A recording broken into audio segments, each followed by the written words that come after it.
Hi, and welcome to Module 3 of Lecture 11. Now, after the last very long lecture, you might be thinking, wow, this linear algebra stuff is really a pain. Those sorts of kind of nebulous concepts like linear independence and bases and spanning and stuff, and it's kind of rough. Now, the reason you're thinking that, if you're thinking that at all, hopefully you're not, but if you are, the primary reason is I've kind of pulled a fast one here. One of the reasons why linear algebra occurs at this point in the book, rather than in this course, rather than right at the beginning, because we've used nothing involving limits or derivatives or probability in anything we've done so far in this part of the class so far, is because we've subtly moved, maybe not subtly, moved from single variable, functions of a single variable, and discussions of a single variable, either single variable functions or derivatives or integrals or probability distributions by and large, to multiple variables. And not just one or two, but potentially 3 or 4 or 5 or so on. Right? When we write a vector x like this, x1, x2, x3, x4, and so on, what we're basically doing is moving from a single variable, x1, to 4 variables, x1, 2, 3, and 4, but we're shoving them all into the vector x as a way of sort of hiding that fact. So it looks like there's one variable, x, over here. In reality, there are actually 4 variables now, x1, 2, 3, and 4. And that's why this part of the class occurs at this point in the class, because we need to transition from a single variable to more than one variable in order to do multivariate calculus, which is the last part of the course. So this is a transition part. So the reason this occurs here is as a transition. Now, of course, if you're going through the course differently and have started this part really early, then forget all that stuff. You're going just fine, and you'll see this part first and save the calculus stuff for later. But there you go. It won't matter either way what order you've gone in to get here. I'm trying to explain why this occurs at this point in the book and also in this course. So now, so far, a lot of the stuff we've done, as I said, is pretty abstract, and it can be confusing, particularly if you don't have a good geometric sense of how these things work. Some people do really well visualizing things, and that's how they learn best, is sort of via graphic representations and visualization. That's not really me, honestly. I tend to prefer the algebra to some of the geometric stuff. But everyone has different ways of learning, and you should go with whatever works for you. Part of the point of this set of lectures is to give you an alternative method of learning to the book, which provides alternatives to stuff you might have seen before or will see later. The more different ways you can see this material, the more likely you are to actually absorb it and retain it. So, but if you do have a good geometric understanding, then the stuff about bases and spaces will hopefully be pretty clear. You're trying to construct a space by taking combinations of spanning basis vectors. That's in the previous course lecture. Here, for the next bunch of modules, we're going to do something much more concrete with the stuff we just did, which is to solve equations. So if you recall at the end of the last module, assuming you weren't unconscious by then, the end of the last module, we talked about matrix rank and how matrix rank tells you the number of linearly independent rows or columns of a matrix. Well, this relates directly to solving systems of equations. How? Well, as I said before, you can write any system of linear equations, as a matrix times a vector. So how does this work? Let's be very general now. And let's say we have some set of equations of, let's say, 3 variables.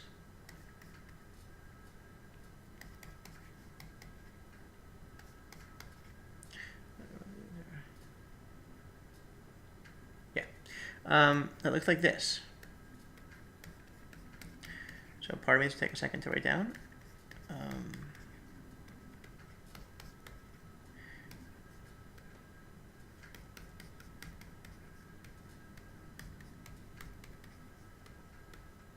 It's an odd thing when you write on a board or a tablet or whatever that your processes sort of slow down mentally, and if you don't, so it becomes a little harder to do this. Okay, so let's say this is a system of equations. Why would you have to care about the system of equations? Well, it comes up a bunch. One thing is in game theory, when you're trying to solve for equilibria, you often have algebraic equations. If you have two or more actors, then you have two or more equations that you have to solve simultaneously for x, y, and z, or x star, or x1 star, or x2 star, or whatever. So it's a pretty common thing you have to do. Even at the beginning in basic game theory, you have to solve simultaneous system of equations. So you need to use these equations. You need to have this kind of technique down.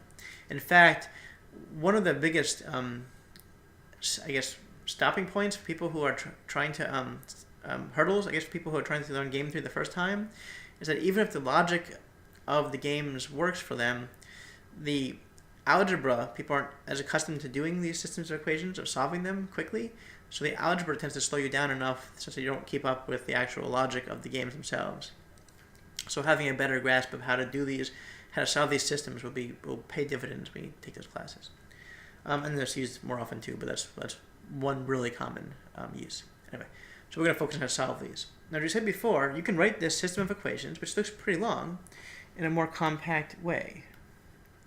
So here's 1, 2, 1, 3, 2, 1, and 2, 2, 2, 3, 3, 1, 3, 2, 3, 3, and then x1, x2, x3 equals y1, y2, y3. And if you're not sure why this works, multiply it out. You take the first row, rotate it, dot it with the column vector x. You'll see you get the first equation. Note there are three equations here because the way this works, right, on the left, you're going to multiply the matrix times the column vector to get a column vector. You end up with this element as the first element in the column vector, the first row of the column vector. And for that to be equal, for this vector equation to be equal, it must be equal element by element, right? So every element on each side of the equal sign must be equal, because you can't have, right, if this is your equation, right, for a equals b, then a1 must equal b1. You can't have a1 equaling some combination of b1 and b2. a1 must directly equal b1, and so on. So this provides you the system of equations. This is a way of representing the system of equations above, and even simpler, you could write ax equals y. That's a nice compact way of writing the system of equations. Now, why do I want to write it compactly? It's a fair question, right? It doesn't help us at the moment to write it compactly. But the reason is we can understand whether a solution exists. And this is where we sort of ended the previous module. Well, when does a solution exist? A solution exists if you have the same number of equations as variables, first of all. If you have too few equations, as we'll see, you can't solve for an actual variable. You can't uniquely solve for a variable, rather. And if you have too many equations, then you might have some contradictory equations. So a unique solution exists when you have the exact same number of equations as unknowns, and each one of those equations is non-contradictory and non-repetitive. So what does that mean? Non-contradictory means if you have, say, x1 equals 6, you can't also later on have x1 equals 4. Now that seems kind of obvious, but for instance, 2x1 plus x2 equals 5, and 4x1 plus 2x2 equals 7. Maybe that's not obvious. Or rather, more non-obvious. Right, more non-obvious. Why? They're different equations, true, but the left-hand side of the first equation is 1/2 of the left-hand side of the second equation, right up here. However, the right-hand side of the first equation is not 1/2 the right-hand side of the second equation. So those two equations are actually contradictory. Right? This first equation up here actually implies, if you multiply both sides by 2, that 4x1 plus 2x2 equals 10, not 7. So those two actually are contradictory equations. And you can have that for more complicated scenarios. You can have more contradictory equations. If you have contradictory equations, you're not going to have an actual solution, a unique solution. They're contradictory. They don't all work together. sorry, I'm talking too fast. Contradictory, they don't all work together. On the other hand, if you have two equations if you have not enough equations, because maybe some of the same equation, so you had one equation, I'm going down here now, I'm going to change color, make it easier for you to see. So if you had 2x1 plus x2 equals to 5, and then x1 plus 1/2 x2 equals to 5/2 equals 5/2, they're different equations, but if you multiply the bottom one by 2, the same as the top one. They're not contradictory, mind you, so they both work together. However, they're the same exact equation. You don't have unique information for each one, so they don't help you to solve anything. And in fact, you only have one real unique piece of information here, and that unique piece of information you can use to figure out what x is in terms of x1 is in terms of x2. So you could solve this thing and say that x1 equals 5/2 minus x2 over 2. That's fine. But you can't actually solve for x1 uniquely for a single number. It's just a set of possible x1s, which is a function of x2. So how do we know what we're doing here? Well, how does this relate to matrices, rather? Well, note that when you have, in this case up here, well, first let's do this case. In this case down here on the bottom, right, what we have is that the overall equations are exactly the same, but they're multiples of each other. What happens if you have multiples of each other? Well, if you have multiples of each other, then the whole thing is basically a linear combination of the other one.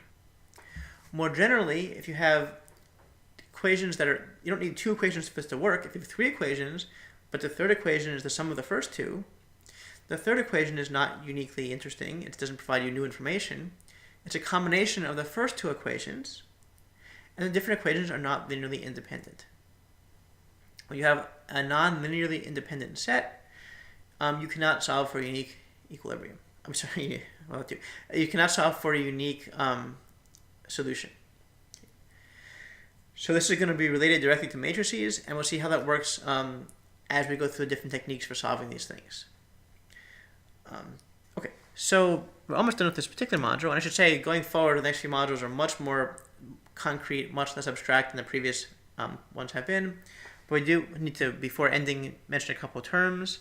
A system of equations is a collection of equations that you're intended to solve simultaneously to come up with a solution. The one I just showed you was a system of equations. A single equation is an equation. More than one equation is a system of equations. If they have more than one variable in them, you're intended to solve for each variable, for all the variables. A system is uniquely determined if it has one and only one solution. When I say one, I mean one solution for every variable. So there, a solution would have to be a solution consisting of x1, x2, and x3 that solve those equations simultaneously. And we'll see how this works much more in the next module. When is it uniquely determined? Well, as we just said, it's uniquely determined when you have the same number of equations as variables.